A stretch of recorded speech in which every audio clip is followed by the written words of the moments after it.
क्या आप जानते हैं कभी कभी भगवान मंदिर में नहीं बल्कि उन हाथों में मिलते हैं जो उसे बनाने में अपना पसीना बहाते हैं। आज मैं आपके लिए लाई हूँ एक ऐसी सच्ची भक्ति की कहानी जहाँ भक्ति मंत्रों में नहीं बल्कि कर्म से प्रकट हुई थी।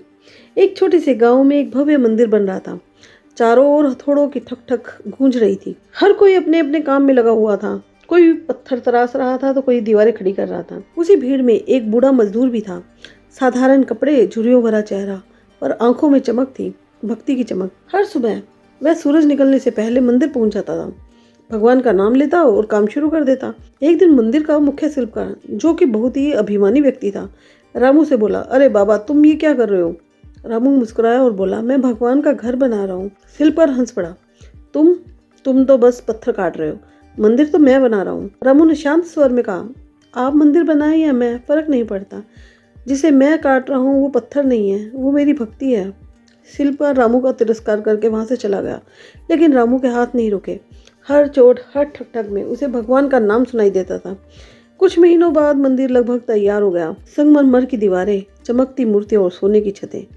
गांव के चारों ओर उत्सव का माहौल था। अगले दिन राजा स्वयं मंदिर का उद्घाटन करने आने वाले थे, पर उसी रात तेज आंधी आई, बिजली गिरी और गर्भगृह की दीवार गिर पड़ी।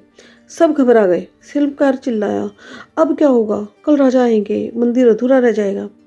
तभी भीड़ में से रामू आगे आया और बोला, घबराइए मत महाराज, यह दीवार मैं बना दूंगा। शिल्पकार ने रामू को ताना मारते हुए कहा, अरे बूढ़े, तुमसे नहीं होगा, ये महीनों का काम है।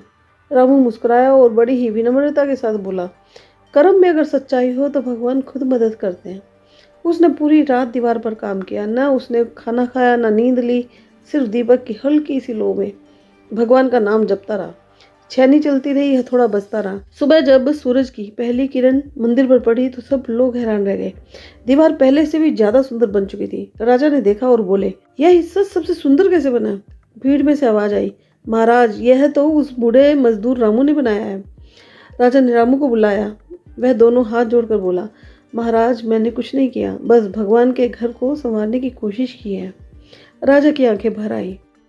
उन्होंने कहा कि रामू, तुमने हमें यह सिखाया है कि सच्ची भक्ति आरती में नहीं बल्कि सच्चे कर्म में होती है। तुम्हारा कर्म ही तुम्हारी पूजा है। कहते हैं जो व्यक्ति अपने कर्म को ईमानदारी से करता है वो हर कार्य को पूजा बना देता है। रामू ने मंदिर नहीं बनाया बल्कि यह सिखाया कि भगवान संगमरमर में नहीं बल्कि मेहनत करने वालों के हाथों में बसते हैं। तो याद रखना, भक्ति सिर्फ मंदिर में दीप जलाने से नहीं होती है, बल्कि तब होती है जब इंसान अपने कर्म को भगवान मान कर निभाता है। क्योंकि जब हाथ कर्म में लगते हैं और दिल भक्ति में, तब हर पसीने की बूंद प्रसाद बन जाती है और हर मेहनत की चोट में भगवान की मुस्कान छुपी होती है। तो कर्म ऐसे करो कि भगवान खुद कह उठे, ये मेरा सच्चा भगत है।